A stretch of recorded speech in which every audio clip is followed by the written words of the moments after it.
100,162. Let that sink in. That's the number of people in the UK who've died within 28 days of testing positive for COVID-19.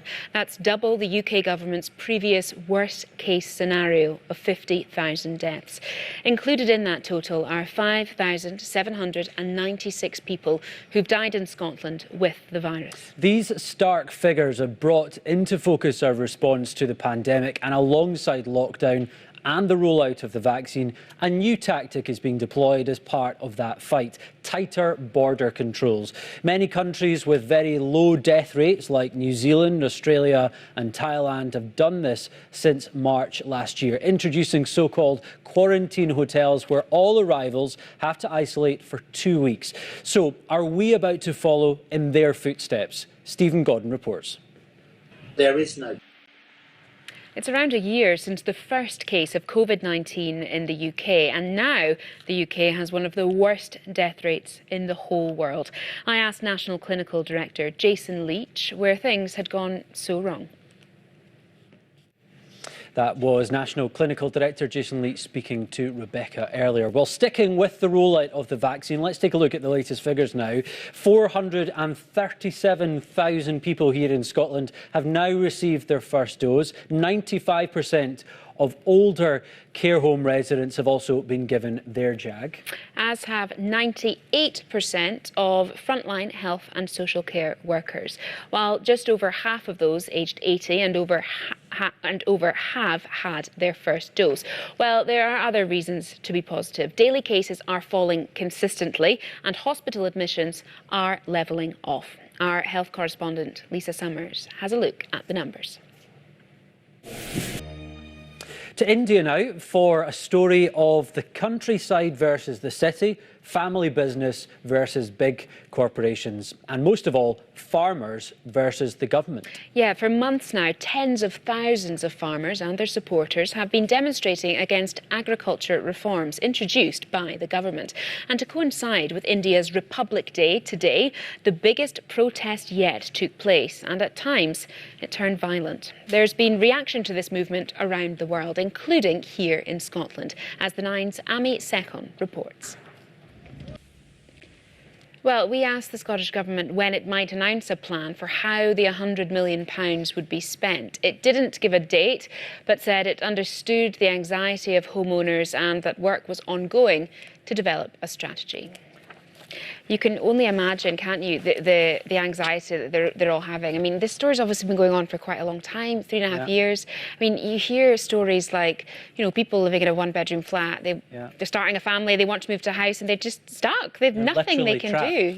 Literally trapped and through no fault of their nowhere own to kind of move on to. Yeah, it's awful. It's an awful one, which we'll keep following the story. Absolutely. Right, you are watching The Nine, our top story tonight. Hearts, last time I checked, it was 2-0 to them against Wraith Rovers. So, yes, could be another good win for them. All right, Amy, thanks very so much. much. Thank you. Right, now, this time last year, the headlines were wall-to-wall Wuhan. All we heard about was the city in China had imposed the world's first lockdown. By then, coronavirus had been spreading there for several weeks, in which the Chinese government had insisted that everything was under control. But a new BBC documentary reveals the gap between what was happening on the ground, what Chinese officials and scientists knew, and what the world was told. With the story, here's Caroline Hawley.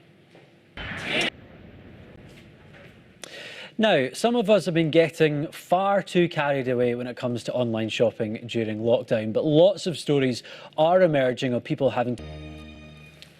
Now, it is one of the highest honours a restaurant can receive, and it's rare. In fact, Glasgow hasn't had one for almost 2 decades, but the wait for a Michelin star is finally over. It is indeed. 32-year-old chef Lorna McNee brought the accolade home to Cale Bruich just over 5 months into her first head chef role there. I hope that's how you pronounce it, but we'll check with her in a minute. Here is the moment that she found out.